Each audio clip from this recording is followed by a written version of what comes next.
ان السمع والبصر والفؤاد كل اولئک کان عنہ مسئولا. قرآن کہتے ہیں آنکھ ناک کان اور دل کے بارے میں تم سے قیامت کے دن سوال ہوگا. جو لفظ زبان سے نکال رہے ہو نا بغیر تحقیق کے, ما یلفظ من قول الا لدیہ رقیب عتید, انسان ان الفاظ کا ذمہ دار ہے, ان الفاظ کے بارے میں آپ سے سوال ہوگا. اور خوب سمجھو, جب بھی کسی کی اسپیچ سنا کرو نا, اینالائز کرنا سیکھو اس کو, ایک دم نہیں مان لے آیا کرو. آپ اس کی بات کے ٹکڑے کیا کرو کہ اس نے 4 قسم کے الزامات لگائے ہیں, ان چاروں الزامات پہ ہم الگ الگ دیکھو. ہمارے پاس جب کیس آتا ہے نا, ہم تو حکم تحکیم کا کام بھی کرتے ہیں نا بھائی, کاروباری جھگڑے آتے ہیں لوگوں کے, تو لوگ کہتے ہیں مفتی صاحب حل کرو. ایک تو ہوتا ہے فتویٰ لکھنا, فتویٰ اور چیز ہے, 2 پارٹیوں کے درمیان فیصلہ کرانا, بولو الگ چیز. فتوے کا مطلب جو آپ سوال لکھ کے دیں گے اس کے حساب سے آپ کو جواب مل جائے گا. دوسرا سوال لکھ کے دے گا بالکل الٹا, اس کو جواب اسی کے حساب سے مل جائے گا. تو 2 الگ الگ فتوے چلے گئے کہ نہیں چلے گئے؟ لوگ کہتے ہیں مفتی صاحب اس کو یہ فتویٰ دیا, آپ نے اس کو الٹا فتویٰ دے رہے ہو. ہم کہیں گے بھائی جو اس نے سوال پوچھا اس کے حساب سے طلاق نہیں ہوئی, یہ کمبخت جو پوچھ رہا ہے اس کے حساب سے ہو گئی ہے. 2 الگ الگ فتوے جا رہے ہیں, سوال 2 الگ الگ آئے ہیں نا. ابے بھائی کیا کریں, کیسے سمجھائیں؟ لیکن جب تحکیم ہوتی ہے نا, تحکیم, 2 پارٹیاں آتی ہیں, پھر جو الزامات لگائے جاتے ہیں نا, تو آپ نے عدالتوں میں بھی دیکھا ہوگا جج ایک ایک الزام کو لکھتا ہے, ایک ایک الزام کو لکھتا ہے, اس کا تجزیہ کیا جاتا ہے پھر کہ کس الزام کی کتنی حیثیت ہے, اس میں آپ کے پاس گواہ ہیں یا نہیں ہے. تو جب بھی کسی کا کلپ سنا کریں, ایک میں مثال سے بات سمجھاتا ہوں. آپ کہیں گے مولوی صاحب کس ٹائپ کا بیان لے کے بیٹھ گئے ہیں, یہ ہمیں ضرورت ہے بھائی, پروپیگنڈے سے متاثر نہ ہوا کرو. جب بھی کوئی دعویٰ کرے اس کے اسٹائل پہ مت جاؤ, اس کے رونے دھونے پہ مت جاؤ, اس کے چیخنے چلانے پہ مت جاؤ, اس کے جذبات پہ مت جاؤ. بعض اسکالر بڑے جذباتی ہو کے بیان کر رہے ہیں, یہ ایسے ہے فلانا ایسے, لوگ کہتے ہیں وہ رونا شروع کر دیتے ہیں لوگ, یار یہ واقعی اتنا برا ہے یہ آدمی. او بھائی وہ جو دعوے کر رہا ہے, دعوے برائے دعوے ہیں وہ. میں اکثر ایک واقعہ بیان کرتا ہوں, حضرت عمر کا دور حکومت تھا, کوئی جج تھے, ان کی عدالت میں ایک عورت آئی روتے ہوئے, اپنے شوہر پہ الزام لگا رہی تھی میرا شوہر ایسا ہے, میرا بہت رو رہی تھی. تو جو کمرہ عدالت میں لوگ بیٹھے ہوئے تھے انہوں نے جج سے کہا کہ جج صاحب یہ عورت بڑی مظلوم ہے, آپ اس کے حق میں فیصلہ کریں. تو انہوں نے کہا بھائی رونا مظلومیت کی دلیل نہیں ہے. جج تھے نا, ماہر تھے وہ, تو صبح شام بھگتتے رہتے. انہوں نے کہا اگر رونا مظلومیت کی دلیل ہوتا تو یوسف علیہ السلام کے بھائیوں نے کنویں میں یوسف علیہ السلام کو ڈالا اور خود الٹا روتے ہوئے آ رہے ہیں. رونا یوسف علیہ السلام کو چاہیے تھا, رو کون رہا ہے؟ بھائی رو رہے ہیں. وجاءوا اباہم عشاء یبکون, قرآن کہتے ہیں شام کو ابا کے پاس آئے روتے ہوئے, رو رہے ہیں ہائے ہمارے بھائی کو کیا ہو گیا, ہائے ہمارے بھائی کو کیا ہو گیا, حالانکہ جھوٹ بول رہے تھے. تو رونا دلیل محبت نہیں ہے, نہ آپ کے برحق ہونے کی دلیل ہے, نہ جذباتی ہونا آپ کے برحق ہونے کی دلیل ہے. تو ہماری قوم میں بڑا مسئلہ میجورٹی میں یہ ہے کہ وہ جذبات سے متاثر ہو رہے ہیں. جب بھی کوئی الزام لگایا کرے اس کو تجزیہ کیا کرو کہ یہ بول کیا رہا ہے. میں ایک مثال دیتا ہوں, چونکہ آج کل علماء کے خلاف بہت پروپیگنڈا ہو رہا ہے یوٹیوب پہ. ایک صاحب ہیں ملحد قسم کے ہیں, ویسے اپنے آپ کو مسلم کہتے ہیں وہ, انہوں نے بڑے بڑے سائنسدانوں کی تصویریں لگائیں, آئنسٹائن کی, نیوٹن کی, بڑا جو ہے نا, اور بیچ میں مولانا طارق جمیل صاحب کی, اور کہا کہ دیکھو ان لوگوں کی یہ ایجادات ہیں, یہ کام کیے اور یہ کام کیے, اور یہ حوروں کی ٹانگوں کی حسن اور جمال بیان کرتا ہے یہ آدمی. نیچے لوگوں نے کہا یار یہ دیکھو مولوی کسی کام کے. مولانا طارق صاحب نے بسا اوقات حوروں کے حسن پہ بیان کیا نا, کہہ رہے ہیں یہ دیکھو یہ ڈاکٹر ہے اتنا بڑا, انگریزوں کے ساری تصویر ہے نا, یہ آئنسٹائن ہے, یہ نیوٹن ہے, یہ اتنے بڑے بڑے سائنسدان جنہوں نے یہ کیا, اور ہنس بھی رہا ہے اور کہہ رہے ہیں یہ حوروں کے. تو ہماری قوم ان کو فالو کر رہی ہے, ان کو چھوڑا ہوا ہے. سمجھ میں آئی بات؟ تو لوگ کہہ رہے ہیں بات تو صحیح ہے. یہ بات صحیح نہیں, وہ آپ کو الو بنا رہا تھا اور آپ الو بن گئے ہو. اس کو چاہیے تھا اپنی تصویر لگاتا مولانا طارق جمیل صاحب کی جگہ, اور پھر کہتا آئنسٹائن یہ کر کے گیا, نیوٹن یہ کر کے گیا, اور میں یہاں بیٹھ کے وہ کر رہا ہوں جس کو کراچی میں ایک لفظ کہتے ہیں لیکن وہ ممبر پہ استعمال کرنا جائز نہیں ہے. سمجھ رہے؟ تو کون سا کوئی پازیٹیو کام کر رہا ہے؟ یہ بات کوئی سائنسدان کرتا ہے نا کہ میں یہ کر رہا ہوں، میں یہ کر رہا ہوں، اور مولانا طارق جمیل صاحب حوروں کے فضائل سنا کے لوگوں کو بیوقوف بنا رہے، معاذ اللہ ان کی رائے میں. تو نے کون سا تیر، تو کیا چارٹرڈ اکاؤنٹنٹ بن گیا ہے، یا کوئی تو لیب میں تو نے کوئی پانی سے چلنے والی کوئی گاڑی ایجاد کر لی ہے تو نے؟ تو بھی تو کچھ بھی نہیں کر رہا. وہ حوروں کے فضائل بیان کر کے کم از کم زنا سے تو روک رہے ہیں نا لوگوں کو. تو آپ نے کیا تجزیہ کرنا ہے؟ ایسے فتنہ پرستوں سے ہوشیار رہیں، ان کو پروموٹ نہ کیا کریں. لوگ کہہ رہے ہیں، لوگوں نے ان سے پازیٹو کہا، واقعی یار یہ پروپیگنڈا ہے میڈیا کا. پہلی بات تو یہ کہ مولانا طارق جمیل صاحب کے 100 بیانات میں 2 بیان حوروں کے فضائل پر ہوں گے، 98 بیان حوروں کے فضائل پر نہیں ہے. 98 میں اخلاقیات سکھائی جا رہی ہیں جو اس یوٹیوبر کے پاس نہیں ہے، کہ کسی پہ طنز کیسے کیا جاتا ہے، کسی پہ اعتراض کیسے کیا جاتا ہے. ایک اخلاقیات کا شعبہ جو مولانا طارق جمیل صاحب نے شروع کیا تھا، جو مولویوں کا شعبہ ہے، وہ بھی آپ نے ختم کر دیا. اس سے سائنسدان تو پیدا نہیں ہوں گے، تھوڑی سی جو تمیز سوسائٹی میں باقی رہ گئی ہے وہ بھی مارکیٹ سے شارٹ ہو جائے گی. ہونا یہ چاہیے تھا کہ جب بھی کسی کا مقابلہ کسی سے کیا جاتا ہے تو جنس کا مقابلہ جنس سے کیا جاتا ہے. خوب سمجھ لو، جنس کا مقابلہ خلاف جنس سے کبھی نہیں کیا جاتا. مثال کے طور پر یہ ڈاکٹر اس نے یہ میڈیسن ایجاد کی، یہ ڈاکٹر اس نے یہ میڈیسن ایجاد کی، اور یہ میکینک آج تک اس نے کوئی دوا ایجاد نہیں کی ہے. وہ میکینک کہے گا میرا مقابلہ میکینکوں سے کروا میرے بھائی، تو ڈاکٹروں سے مجھے کیوں بھڑوا رہا ہے؟ ابے کیا ہو گیا تمہیں؟ سمجھ میں آ رہی ہے بات کہ نہیں آ رہی ہے؟ تو مولانا طارق جمیل صاحب کا مقابلہ آپ کو نیوٹن آئنسٹائن سے کروانے کی ضرورت نہیں ہے. آپ مولانا طارق جمیل صاحب کی تصویر لگاتے اور ہندوؤں کے پنڈتوں کی تصویر لگواتے اور سکھوں کے جو بھی ان کے مذہبی رہنما ہوتے ہیں وہ لگاتے اور پادریوں کی تصویر لگاتے. پھر آپ کہتے ہیں یہ پادری یہ گائیڈ کر رہا ہے، یہ پنڈت یہ کہہ رہا ہے، اور مولانا طارق جمیل صاحب کا بیان سنو وہ کیا کہہ رہے ہیں.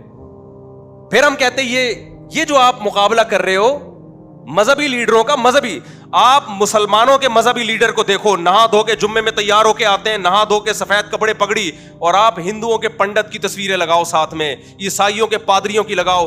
خدا کی قسم جو گیٹ اپ علماء کا اور جو روحانیت اور چہرے پہ اطمینان ان کے نظر آئے گا، کسی کے مذہبی لیڈروں میں آپ کو وہ روحانیت نظر نہیں آئے گی. اور اگر آپ نے نیوٹن اور آئنسٹائن کا مقابلہ کروانا ہے تو اپنے یونیورسٹیوں کے پروفیسروں سے کرواؤ. لمس یونیورسٹی کے پروفیسر کی تصویر لگاؤ وہاں پہ، آپ کراچی یونیورسٹی کے پروفیسر کی تصویر لگاؤ وہاں پہ کہ یہ کیا کر رہے ہیں اور یہ کیا کر رہے ہیں. سارا نزلہ کس پہ اتارا جا رہا ہے؟ مولویوں پہ ٹھڑک پوری کی جا رہی ہے اپنی. مجھے بتایا وہاں اٹلی میں یا کہیں جرمنی میں کوئی پادری نے آنا تھا عیسائیوں کے، جس کے استقبال اٹلی میں ان کے پوپ آتے ہیں نا وہاں پہ. اب وہ عیسائی لوگ انتظار میں کھڑے ہوئے کہ ہمارے پوپ آئیں گے. ہمارے یہاں سے ایک عالم گئے، میں نام نہیں لینا چاہتا ہوں عالم کا، وہ شاید ناراض ہو جائیں. ان کا اتنا خوبصورت چہرہ، اتنی بڑی داڑھی ان کی، بڑے چہرے پہ ایک رونق. جب وہ اترے ہیں نا تو وہیں کے لوگوں نے مجھے بتایا اٹلی میں کہ عیسائی ان کو دیکھ کے حیران ہو گئے کہ یار یہ مسلمانوں کے مذہبی رہنما ہیں. یعنی وہ اپنے پادری کو چھوڑ کر کس کی طرف مائل ہو رہے ہیں؟ جو مسلمانوں کے مذہبی رہنما ہیں ان کی طرف مائل ہو رہے ہیں. تو پروپیگنڈا دیکھو کس طرح سے ہو رہا ہے. میں پھر بار بار کہتا ہوں، مجھے ان لوگوں پہ اعتراض نہیں ہوتا جو ایسے کلپ بناتے ہیں، تو پیڈ ہوتے ہیں، ان کے تو اپنے مفاد ہوتے ہیں.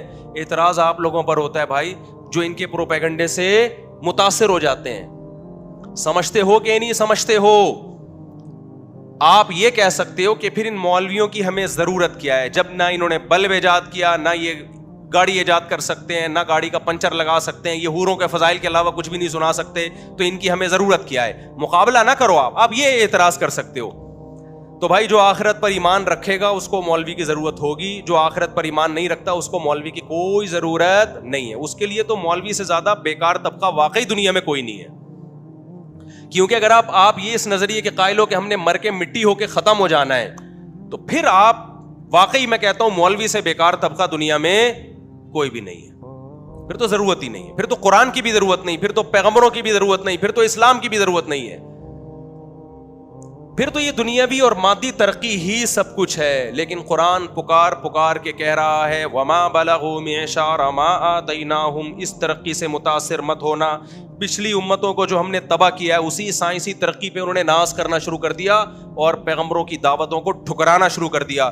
پیغمبر نے کہا زنا حرام, انہوں نے کہا ہم سائنسی ترقی کو فوکس کریں گے, زنا کرنا نہ کرنا یہ مذہب کا ٹاپک ہے, یہ ہمارا ٹاپک, یہ ہمارا ہیڈ ایک نہیں ہے. یہ لوگ جو مولویوں کی مخالفت کر رہے ہیں نا صرف ایک حور کو لے کے, مولوی کا اصل ٹاپک حور نہیں ہے. مولوی کا اصل ٹاپک یہ کہ آپ اپنے باپ اور ماں کو بڑھاپے میں اولڈ ہاؤس میں جمع نہیں کرا سکتے. یہ سمجھتے ہیں کہ ہم جمع کرائیں گے تو ترقی کریں گے, گھر میں رکھیں گے تو ہمیں ان کی کھانسی برداشت کرنا پڑے گی. یہ اس ٹینشن سے بچنے کے لیے سوسائٹی سے مولوی کو کیا کر رہے ہیں, نکالنا چاہتے ہیں. مولوی کہتا ہے تمہیں زنا کرنے کی اجازت نہیں ہے. ان کو پتا ہے اگر ہم نے زنا کو حرام کر دیا تو بہت ہم چاند پہ تو پہنچ, دیکھو انگریز زنا کر کے بھی چاند پہ پہنچا کہ نہیں پہنچا, تو ان کو تو چاند پہ پہنچنا ہے. ان کو کیا اس سے کہ خدا کس چیز سے خوش ہوتا ہے, خدا کس چیز سے ناراض ہوتا ہے. تو مولوی کہتا ہے نکاح کرو, ان کو اس سے تکلیف ہو رہی ہے. یہ کیوں ہمارے داخلی معاملات میں ہم گرل فرینڈ رکھیں یا نکاح کریں, ہمارا ہیڈ ہی ہے. سمجھتے ہو کہ نہیں سمجھتے ہو؟ مولوی کہتا ہے شراب کیا ہے, حرام ہے. یہ کہتے ہیں یار شراب پی کے انگریز کہاں سے کہاں چلا گیا. مولوی کہتا ہے بھائی شراب پی کے تو یہاں بیٹھے بیٹھے آپ چاند پہ پہنچ جاتے ہو, ہم مانتے ہیں اس بات کو, لیکن خدا شراب سے کیا ہوتا ہے, ناراض. چترول لگیں گے مرنے کے بعد. جو زنا کرتا ہے دنیا میں ترقی کر لیتا ہے میرے بھائی وہ, لیکن چترول کب لگیں گے, مرنے کے بعد. جو ماں باپ کو اولڈ ہاؤس میں جمع کرتا ہے ترقی کر لیتا ہے, ہو سکتا ہے میڈیکل کالج میں اس کے نمبر زیادہ اچھے آئے کیونکہ ابا کی ٹینشن ہی ختم ہو گئی, لیکن چترول کب لگیں گے, بولتے کیوں نہیں, مرنے کے بعد. سود کے ذریعے آپ پیسہ کماؤ گے, آپ قوم کا بیڑا غرق ہو یا نہیں ہو, آپ فائدے میں بظاہر چلے جاؤ گے. چترول کب لگیں گے, بولو نا, مرنے کے بعد. عورت پردہ نہ کرے ترقی کر لے گی وہ. بہت سی انگریز عورتیں نے زنا کر کے کتنی ترقی کی ہے, ہر شعبے میں آگے بڑھی ہیں وہ, ملکوں کی وزیر اعظم ہو سکتا ہے بن گئی ہوں. چترول کب لگیں گے, مرنے کے بعد. آپ شرک کرو ترقی پھر بھی کر لو گے. چترول کب لگیں گے, مرنے کے بعد. تو آپ مرنے کے بعد کی زندگی کا انکار کر دو تو پھر مولوی بھی فضول اور اس کی یہ باتیں بھی فضول. لیکن آپ اگر مرنے کے بعد کی زندگی کے قائل ہو تو آپ کے لیے نیوٹن اور آئنسٹائن کی اتنی اہمیت نہیں ہے جتنی مولوی کی اہمیت ہے. سمجھ میں آ رہی ہے بات کہ نہیں آ رہی ہے؟ تو آپ اپنا کانسیپٹ کلیئر کرو بھائی, موت کے بعد کی زندگی کو مانتے ہو یا نہیں مانتے. نہیں مانو منافقت چھوڑ دو. پھر آپ پھر یہ نہ بولا کرو میں مسلم ہوں لیکن میں ان مولویوں کو نہیں مانتا. او بھائی تو جھوٹ بول رہا ہے, تو سمجھتا ہے بات کو کہ نہیں سمجھتا. اور حوروں کا جہاں تک مسئلہ ہے, تم مذاق اڑاؤ حوروں کا, ہمیں تو چاہیے بھائی, تم اڑاؤ مذاق. کل خدا کی قسم ہم تمہارا مذاق اڑائیں گے. نوح علیہ السلام جب کشتی بنا رہے تھے نا تو قوم مذاق اڑا رہی تھی کہ پانی ہے نہیں اور یہ مولویوں کو دیکھو یہ پٹے لے لے کے کیا بنا رہے ہیں, کشتی. نوح علیہ السلام نے کہا مجھے اللہ نے وحی کی ہے بھائی عذاب آئے گا. انہوں نے کہا عذاب کا کوئی چانس ہے نہیں, کوئی سمندر قریب میں ہے نہیں, کوئی دریا ہے نہیں کہ سیلاب آئے, اور یہ مولویوں کو دیکھو کیا کر رہے ہیں. تو نوح علیہ السلام نے فرمایا ان تسخروا منا فانا نسخر منکم, اڑا لو مذاق, کل ہم تمہارا مذاق اڑائیں گے. تو آپ آج حوروں کا مذاق اڑا لو بھائی, ہم تو خدا کے وعدوں پر یقین رکھتے ہیں بھائی, ہمیں تو حوریں چاہیے, ہمیں تو چاہیے بھائی. اور ہم تو اللہ سے دعا مانگتے ہیں اللہ ان حوروں سے ہمیں محروم نہ کرنا اور ان کمبختوں کو محروم کر دینا. یہ دنیا میں بھی محروم ہے حوروں سے. ان کو گرل فرینڈز ملتی ہیں, بیویاں ان کو نہیں ملتی, اور گرل فرینڈ کا جب موڈ آف ہوتا ہے وہ چھوڑ چھاڑ کے چلی جاتی ہے. اس کو جب زیادہ تو کل آج تو غریب ہو جا, دیکھتا ہوں میں تجھے کتنی حوریں دنیا میں ملتی ہیں. دیندار لوگوں کو وفا کرنے والی بیویاں ملتی ہیں, وفا کرنے والی اولادیں ملتی ہیں جو بڑھاپے میں سہارا بنتی ہیں. ان کمبختوں کو جو حوروں کا مذاق اڑاتے ہیں, نہ دنیا میں وفادار بیویاں ملتی ہیں اور نہ بڑھاپے میں وفادار اولادیں ملتی ہیں. اور آخری بات کر کے بیان کو ختم کرتا ہوں میں, یہ جو بار بار الزام لگا رہے ہیں مولویوں کی وجہ سے ملک ترقی نہیں کر رہا. لوگ کہتے ہیں دیکھو اتنی مسجدیں, اتنے مدرسے, لیکن اتنی کرپشن. یہ بھی دعویٰ برائے دعویٰ ہے. ان مسجدوں کا کیا کردار ہے بھائی آپ کو ترقی سے روکنے میں؟ کسی کو دیکھا آپ نے مسجد میں امام کو بیٹھ کے ترقی کے خلاف تقریر کر رہا ہو؟ کسی کو دیکھا؟ آپ کہہ سکتے ہیں ترقی کے خلاف تو تقریر نہیں کرتے, لیکن حوروں کے اتنے فضائل بیان کر دیتے ہیں کہ لوگ ان کے چکروں میں پڑ جاتے ہیں, اور کوئی آئنسٹائن اور نیوٹن جیسا پھر پیدا نہیں ہوتا, سارے حوروں کے چکر میں لگ جاتے ہیں. او بھائی حوروں کے چکر میں لگا کے ترقی سے نہیں روک رہے, آپ کو موٹیویٹ کر رہے ہیں ہم. کہ تم ترقی کرو, کیونکہ اللہ نے جنت کی حوروں کا وعدہ سست اور پوستی لوگوں سے نہیں کیا, انہی لوگوں سے کیا جو اسٹرگل کرتے ہیں.